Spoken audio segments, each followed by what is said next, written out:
Hi, and welcome to the Future of Email Marketing. I'm Dr. Matthew Dunn, and my guest today is Meghan Nesta, Senior Product Manager at AWeber.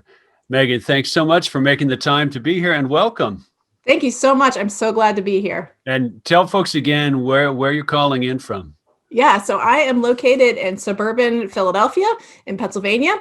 Our team is distributed. We're fully remote, so we're all over the country. We were talking just a little bit beforehand about what a shift this is into remote work, and it even when you're an all digital company like AWeber, I'm sure there were big adjustments. Oh, for sure. Yeah, we went from an office environment to the coronavirus hitting to all remote. So we've been learning and growing together to figure out the best way to move from those in-person.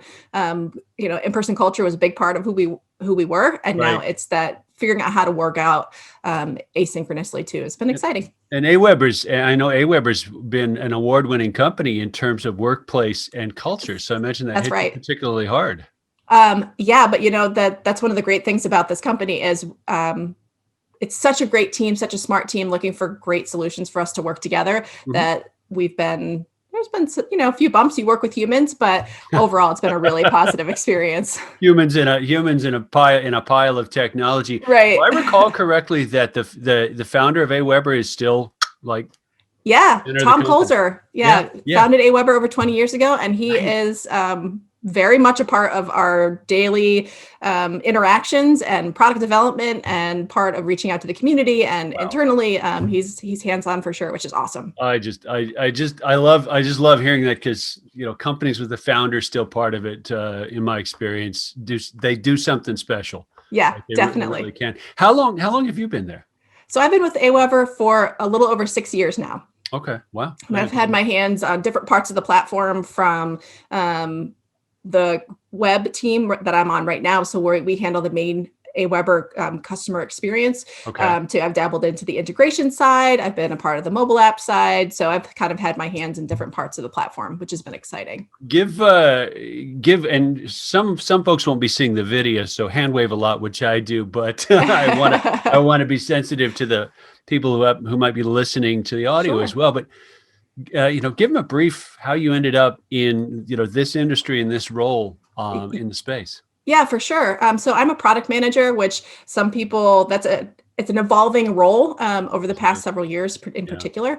So it's my job to really connect what are the market needs and our customers need to what we develop in terms of solutions on the AWeber side. So I kind of am the conduit between our users and our development team and other members of our team to make sure that we're solving the right problems and that we're supporting our users. So for me, I've had kind of a wending way to product management, which if you've talked to any other product managers, it's kind of a common theme.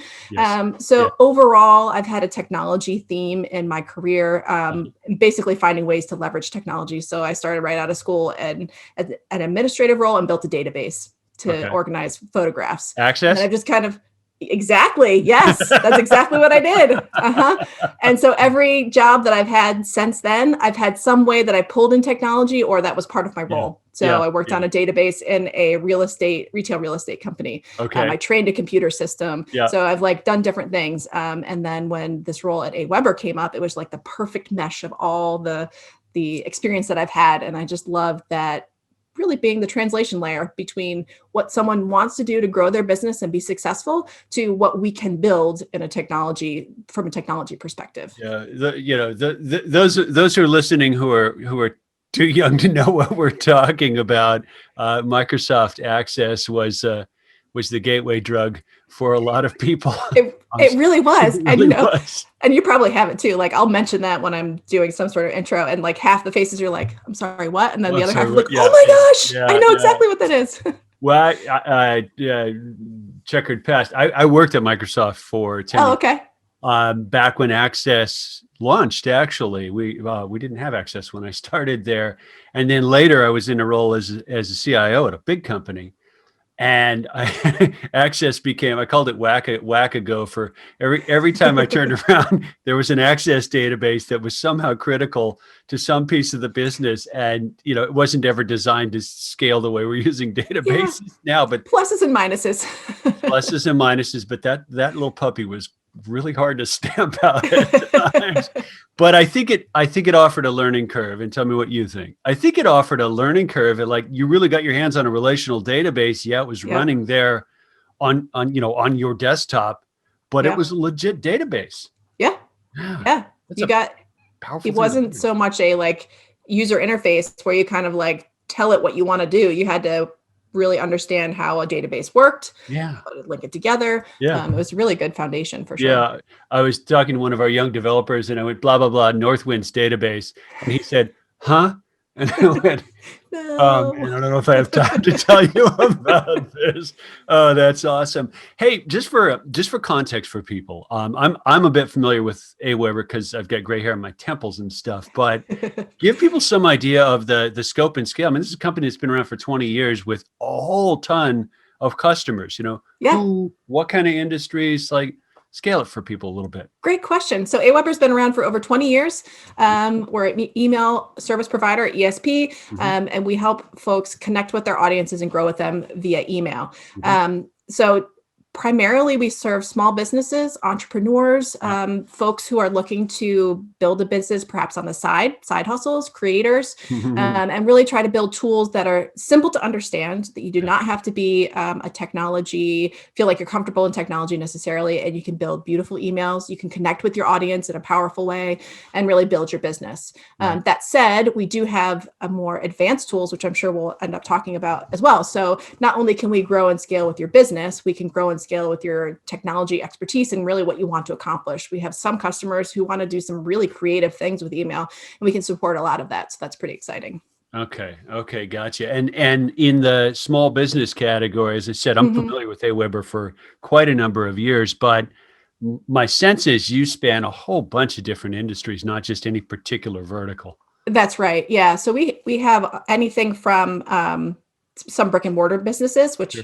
now Sure. may have changed a little bit with coronavirus, but Yeah. to consultants, whether that be from like anything from a personal trainer to a business consultant, Hmm. to creators, so people who are making a physical good. Hmm. So we really run the gamut. Real estate agents, really anything that you need Yeah. to connect with an audience to grow your business. Yeah. Connect and grow. Um, I promise we get to geek out about email a little bit Sure. because while we've seen many other digital channels, come and find their own role. Twitter does what Twitter does. Facebook does what Facebook does.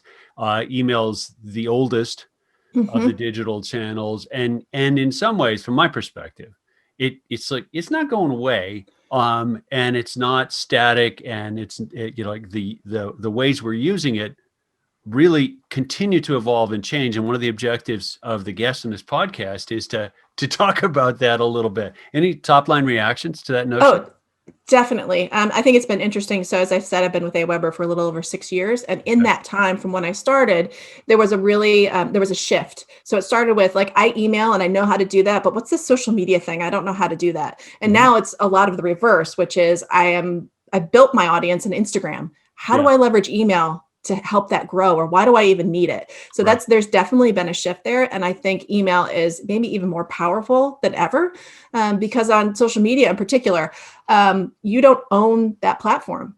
Tomorrow, Instagram could say, we're done. Yeah. They could start charging. They could do anything, and Yeah. you have lost your audience. Yeah. You don't have that direct, don't have that direct relationship, and also you have to depend on the algorithm. So you don't know how your post is going to show up, and it really relies on all kinds of other pieces. Whereas an email, that subscriber wants to hear from you. They want Mhm. to know what's Yeah. going on with you, and it's Yeah. going to go right to their inbox. Yeah. Yeah. Yeah. And I mean, this tags into what you're saying. I don't know if you've been tracking the legislation that's on its way through the pipeline in Australia. News publishers and large social media companies are a bit at loggerheads about their relative roles in revenue. Um, Hmm. Facebook decided to play a little bit of hardball, and one of the bits of collateral damage last week, I believe, was some of the larger health agencies in Australia ended up with their Facebook page wiped out. Right.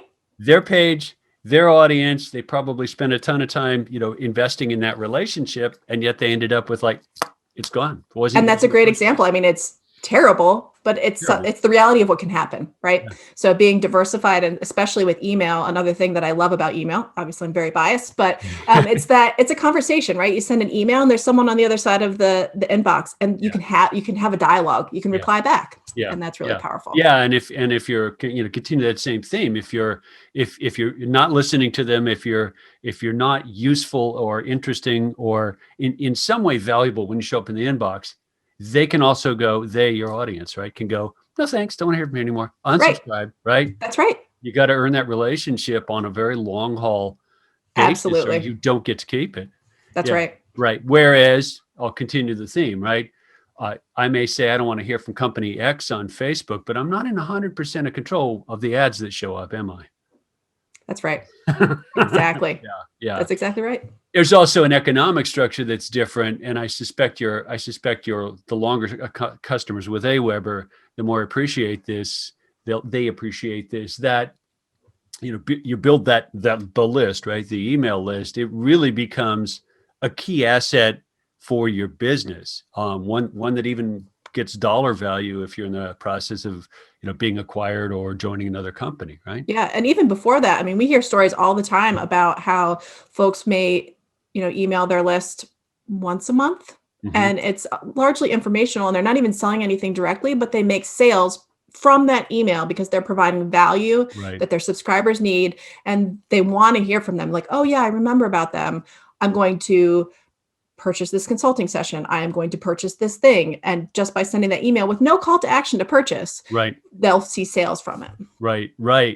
And I was talking with a friend of mine in the email space, Della Quist at Alchemy Works, and he said the thing to keep in mind is even if they don't read it, you're still reinforcing the fact that you're out there. You care enough to send them a message. They're going to see at least going to see your name in the from line That's in their right. inbox. They may not open this one, but it still matters. But yeah, and especially to your point about unsubscribing or subscribing, I know I do this in my own email habits. I will maybe not read every single message, but I want to know what's going on. And Yeah. every so often, like there's a particular message that piques my interest. Yeah. There's an author I follow, and I don't read every one of her posts, but then there's some, but I don't want to miss them. Good So I example. make sure that I stay subscribed. Yeah, good author, good example. People with the ability to self-publish still have to learn to self-market if they That's right. do, and email is probably their critical outreach. Yeah, I had a funny side story, but it's probably too far off the beaten path. 6 years in this role, what's most different now about email and what your customers do with it from 6 years ago when you walked into the company? Oh, that's a great question. I think there's been a lot of development and personalization, and whether that be through, you know, salutations or using names, all the way through to the actual design of the content. It's evolved a lot, and it's become a lot easier for folks to do as well. Mhm. A great example of that is we have a tool called Smart Designer, where anybody can put in a URL of their website, and then several different templates will pop up that match the website. So I no longer have to know HTML, hex codes, and other things. Like I can just have a beautifully designed email, so that personalized look and feel to my messaging. So that's a big one. Yeah. Yeah. And I think another thing is just the technology of email. So one of the cool things that we just released is a RSS feed that's in the message, but you can put in a podcast RSS. Mhm. And in particular email clients, the podcast will play right in your email client. So for example, like Nice. Apple Mail, Nice.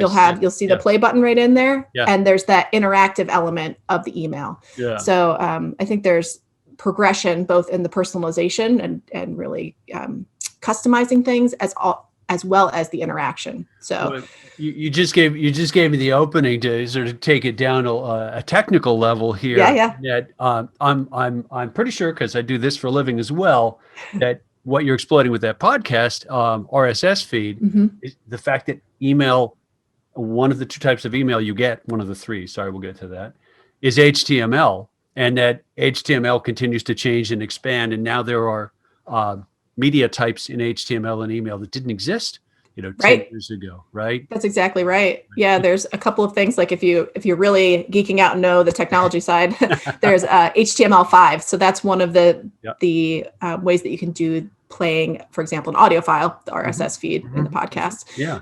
Gmail has AMP for email, Yep. so you can have an interactive email. You can do really awesome things like have the survey right in an email. You can have you can have things expand, and it's almost like you're on a website. Yep. It began in websites, but some really cool things in the inbox. I'm guessing that you were probably fairly key in this decision. AWeber was one of the earliest, and not many have yet, earliest ESPs to come out with AMP support in the editor. Not many That's have done that right. yet. Yeah. That's right. We were very much at the beginning of that. Yep. I would love to take credit personally, but that was another team who really did a lot of the development. But Yeah. we were very quick to get in that, especially in the first for small businesses. Yeah. So a lot of these technologies are primed for people who are really technical, large corporations, and for the small business owner can feel like, well, like, how do I even set myself apart? And we Right. continue to have tools that will help. We call them solopreneurs, people who are wearing all the hats Yep. to do those things Yep. easily. Yep. For those of you who aren't familiar with it, AMP for email, AMP means accelerated mobile pages. That's a standard that was originally developed by Google to accelerate web pages on mobile devices. Google, in the past couple of years, has taken some of the same architecture and tried to expand the capability that messages deliver within Gmail and a couple of other clients to do the kind of interactive things that aren't easy with the existing conventional email message bodies. That's right. What's And the if you're, response been like? it's been great. It's very exciting. So it's one of those, early adopters are really into it and excited about it. And then we've had fun explaining all the different ways that you can use AMP and Right. coming up with creative ways to use it. And, once someone sees it, they're like, oh, I get this. And Yeah. then they can implement it. Any stories of customers surprising you with what they did? Oh, that's a great question. I think the one that stood out the most to me is just, I don't know, it may seem like an everyday thing, but having a survey, an email, it's just like such a cool thing that like, oh, I can do this in the email. I don't have to be taken to another place. Yeah. It's just Yeah. really exciting to see. Yeah. And I would guess the number of survey respondents go up. Survey button, maybe not. Oh, survey right in my email. That's easy, right? Right. Yeah. And it's one of those things too, as more time passes and you see it in more ways, the subscriber gets more used to it as well. And they're starting to see and become more comfortable with it. So like, as an example, if you use the Google Suite at all, if you use Sheets, you can reply to comments right in email. So more people are becoming familiar with that. So then with that familiarity, it becomes easier adoption for a business owner to be able to put that in their messages. I've got to confess, and I promise I will send you the ridiculously long white paper on this later. Okay, great. I'm not 100% fan of AMP for email because it's a proprietary standard for basically one email client. Aside from mail.ru in Russia, which not many of your customers send to, support for AMP for email is Gmail specific, right? So there are more ISPs that are adopting AMP for email and supporting it. I am on the spot, so I can't remember exactly all the other ISPs, which I can provide you as well. But they are over time starting to adopt it. So we're seeing it more. You're right; it did start with Gmail, but we're seeing that more in, I believe, Outlook supports it. And no, unfortunately, Outlook bailed on it 2 months ago. There you go. Which is a big thing. The reason I pick on that one. One of the things that intrigues me about email as a marketing channel, I mean, one is the direct relationship that you talked about. But the second one, which I think has a lot of long haul importance, is that to a great extent, email is still built on open, published internet standards that any company can write to, add to, adapt to within the constraints of the standard. And I always hold back a little bit when I see a vendor bring a proprietary standard to the table, even if it's useful. Sure. Because what I don't want is 5 years from now, this sort of you can send email or you can send Gmail, and they're two different things. Because it's hard enough to keep track of your email your Definitely. email designs. Any reactions to that? Yeah. Well, two things. One, I'll correct myself. It wasn't Outlook. It was Yahoo Mail. That's what I was Yeah, trying to think yeah, of. yeah. And then the other thing is, I think it's an interesting thing. Like any technology that comes out that's new, at playing around with it. So particularly email geeks are really into it and really Yeah. into trying new things. Yeah.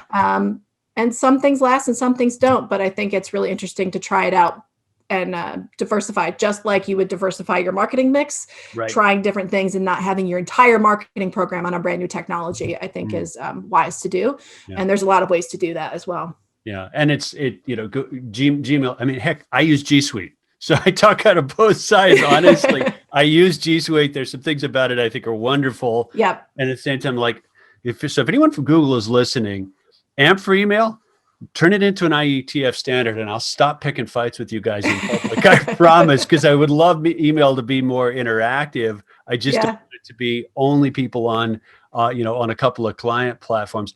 And frankly, I don't want the headache for those solopreneurs. Wait a minute, I can do this for these guys, but not for those guys, and I'm not quite sure who's who because it could be a G Suite address, and like I lose track of it. Like it's complicated enough. The email sounds like a simple thing. It's complicated enough to run your email marketing program now. Yeah.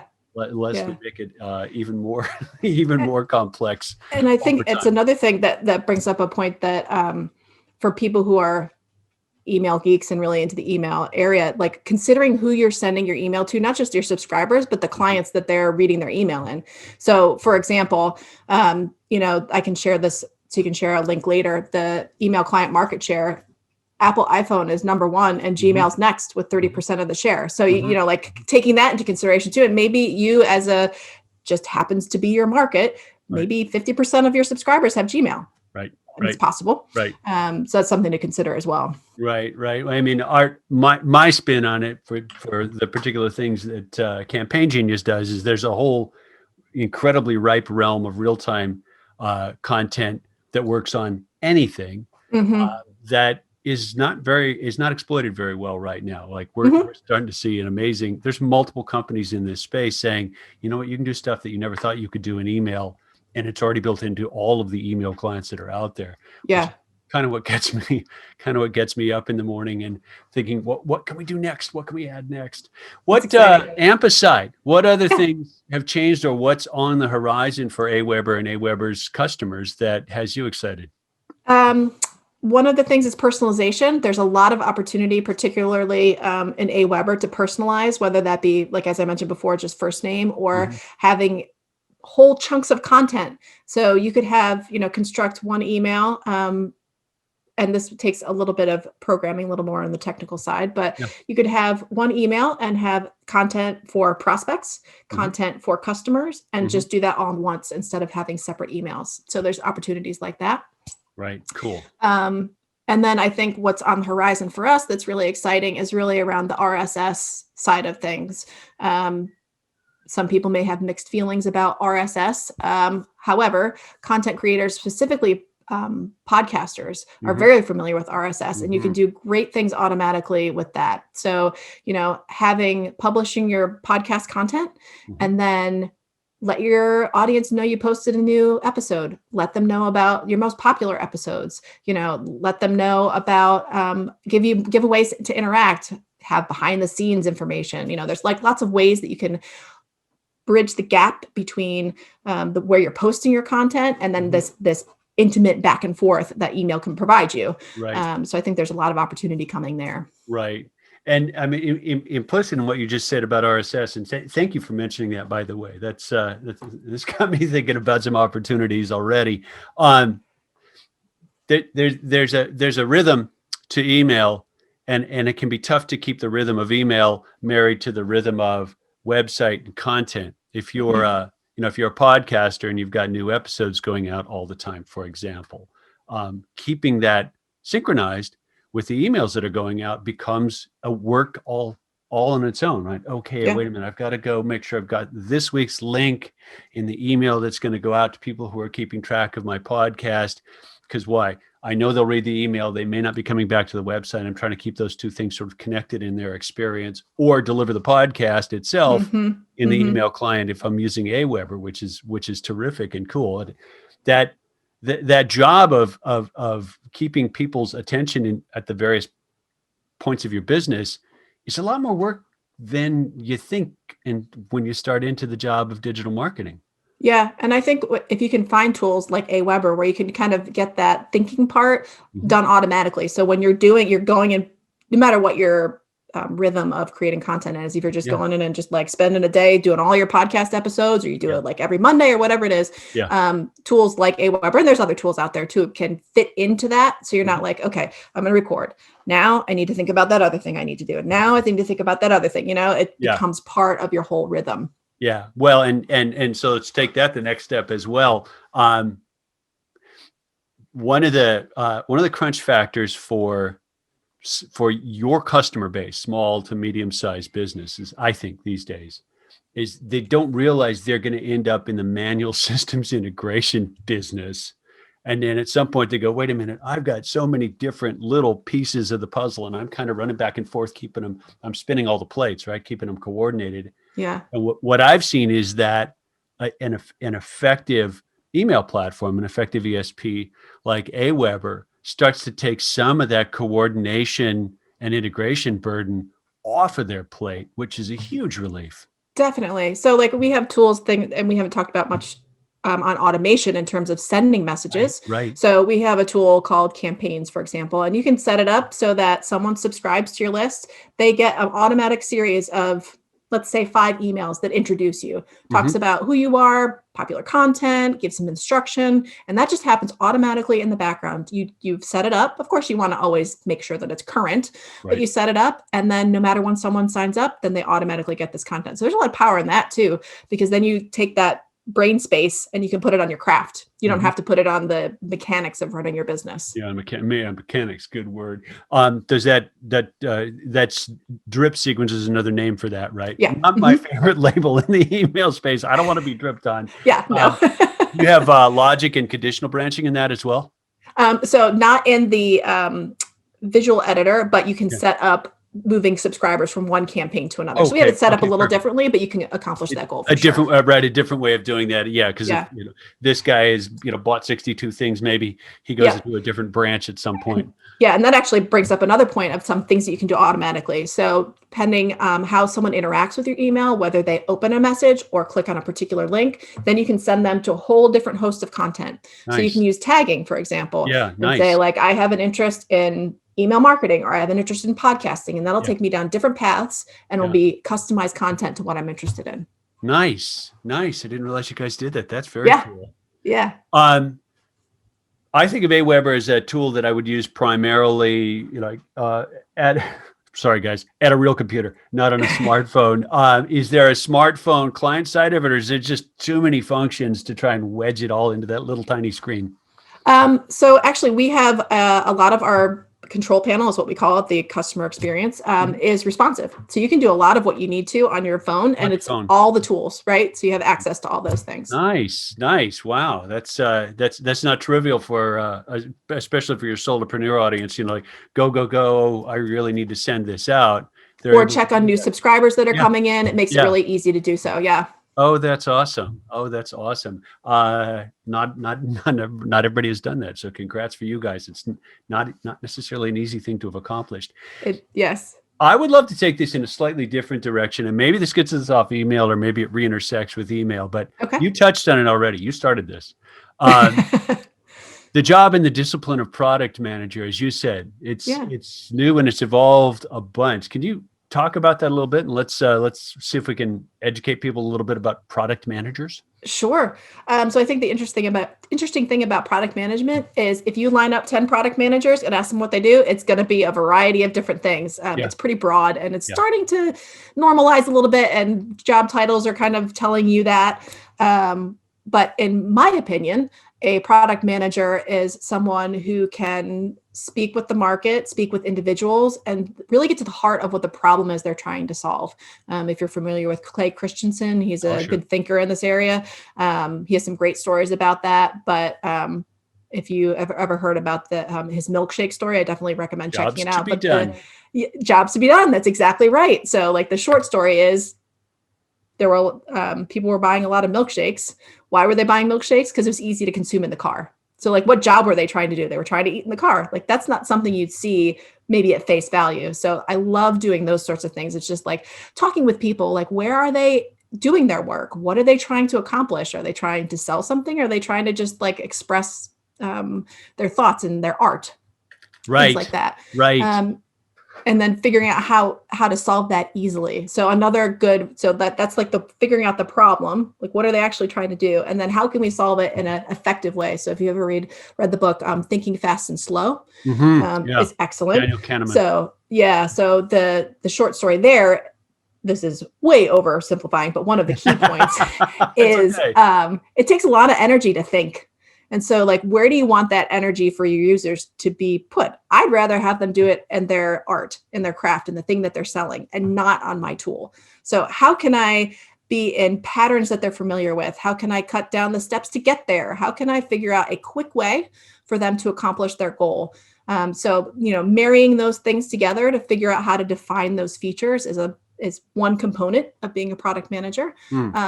And then I think another really important component is the prioritization. So like I've got all these really cool things that I could build. Which one's first? What's the most important? And, the business side of things, figuring out the strategy behind that, or how many people could use it, or what kind of revenue could it drive, or how long is it going to take, weighing all those factors and coming up with a roadmap to figure those things out. Well, and there's a big puzzle in your hands that you touched on that's easy to miss if you haven't done some product management. Like, you're not talking about conversations with 5 guys. You're talking about conversations with a market base of, I think, close to 1 million in AWeber's case. And that's a really interesting thing about product management, I think, is it can be, like, how do you know when you've talked to enough people? Like the qualitative side, the quantitative side. Right. And so that is definitely the art side of things.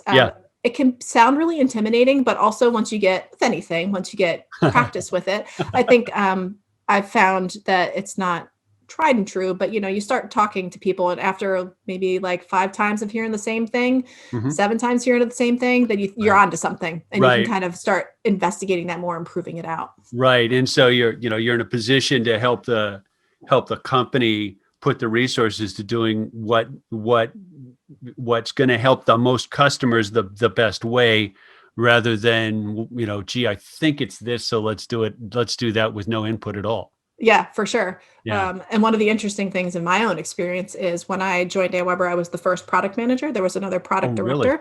Really? And now we have a team of product managers, which has been awesome. Like that's one of my favorite things. We have a weekly meeting, and time to geek out on your craft sort of thing. But talking about those prioritizations and having discussions and, working together to figure out what's best for our customers is really fun. Yeah.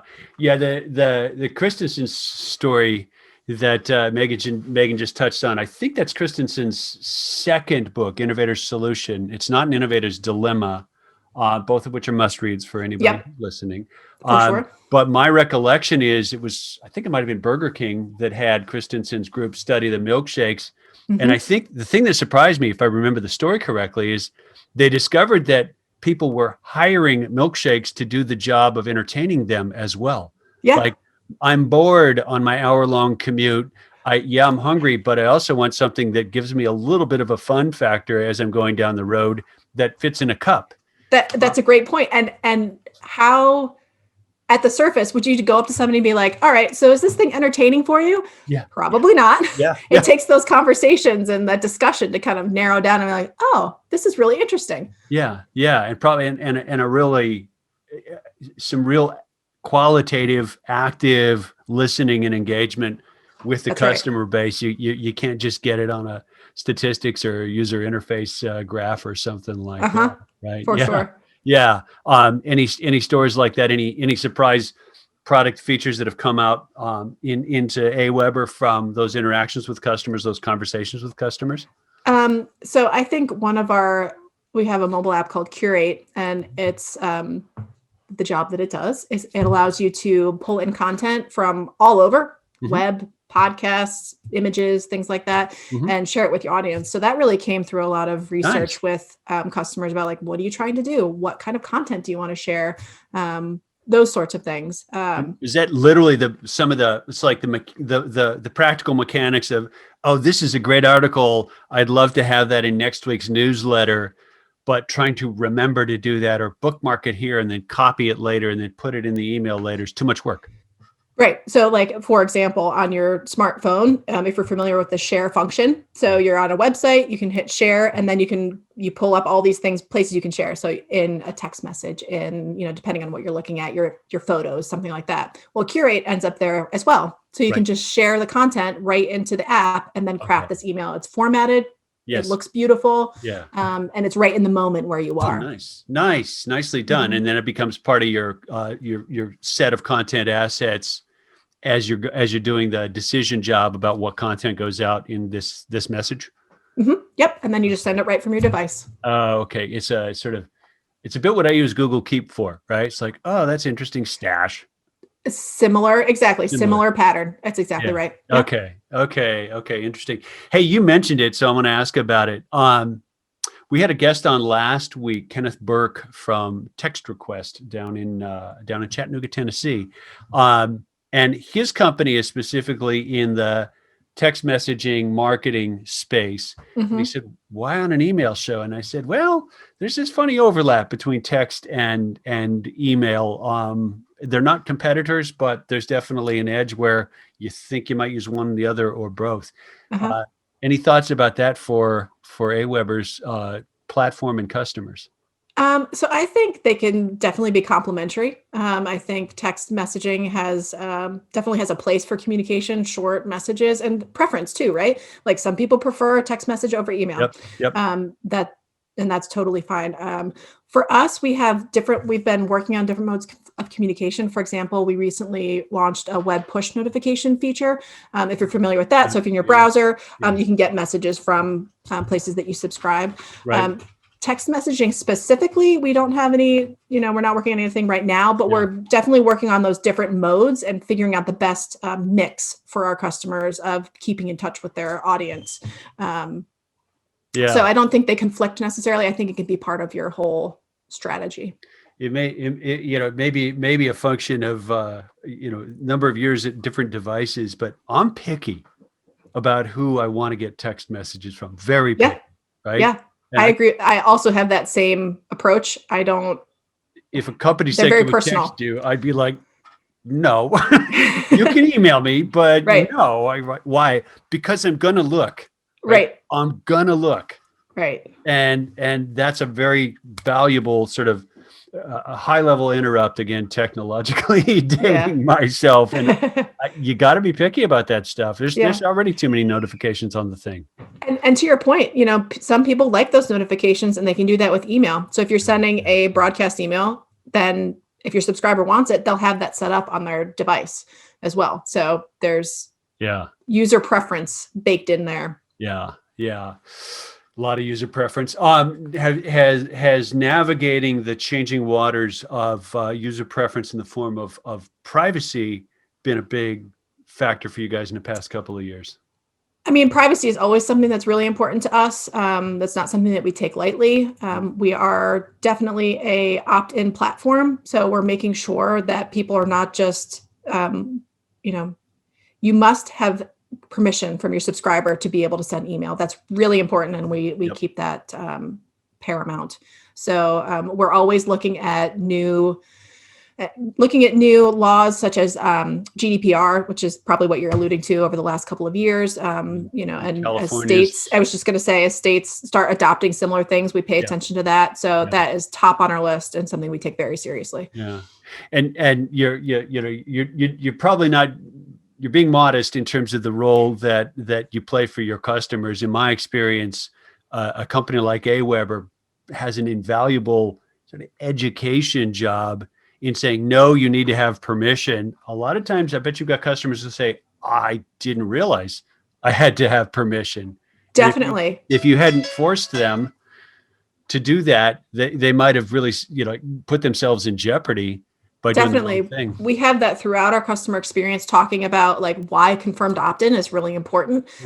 People sometimes initially bristle at that, like, oh, well, somebody signed up, I don't want them to take another step. But it really is confirming that someone wants to hear from you. Yeah. And it's better for you too. You have better open rates, which provides a better relationship with the inbox. So you get a better placement in the inbox. It's all very, it's I don't know what the word I'm looking for it is, but it's positive all around. That confirmed opt-in goes a long way. It really does. And it sets you off on the track of, this is a relationship thing. This is not a cheap buy your way into attention, because that's exactly right. Doesn't work. That's right. It's a real person having a real conversation. Exactly. And one of the remarkable things about the email space to me is that there's an ethic there that most companies in this space take really seriously, because they know it works. That's and they right. know you'll fail. Yes, you could buy a list. Yes, in theory, you could email everybody on the list that you just bought. But guess what? Bad idea. Really bad. It's not going to be good for your business. No, ultimately. No, it's exactly. And I appreciate that sort of unsung value that gets brought to the table, because I'm guessing you hit pushback at times. I want to be able to use this list that I just bought off a truck. Yeah, totally. And that's actually one of the things that I didn't get to mention about AWeber is our amazing customer support. So we have a team of customer solutions who spend time with folks and talk about that and explain it and say why it's so important. In addition to our published material, our knowledge base and things like that. But we have people who are amazing. I know I'm very partial, but are consultative and really take time with folks and explain best practices and want to see people succeed. Right. So it's not just when someone signs up, it's not just they get a login. It's like they get access to a whole bunch of domain knowledge. Absolutely. And there's a team of people 24/7 available to help folks. Really? Wow. Yeah. Do you have customers you have a substantial amount of customers outside of North America? We do. Yeah.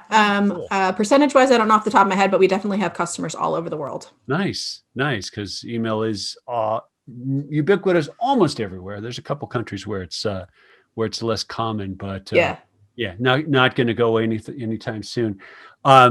Unfortunately, I got back to back with another guest coming, but I want to end, if you don't mind, on a speed round. Okay. Ready? Okay. Cats, dogs, both, or neither? Dogs. Sweet. I like it. Coffee, tea, or neither? Coffee. Woman after my own heart. My gigantic mug that's empty needs a fill.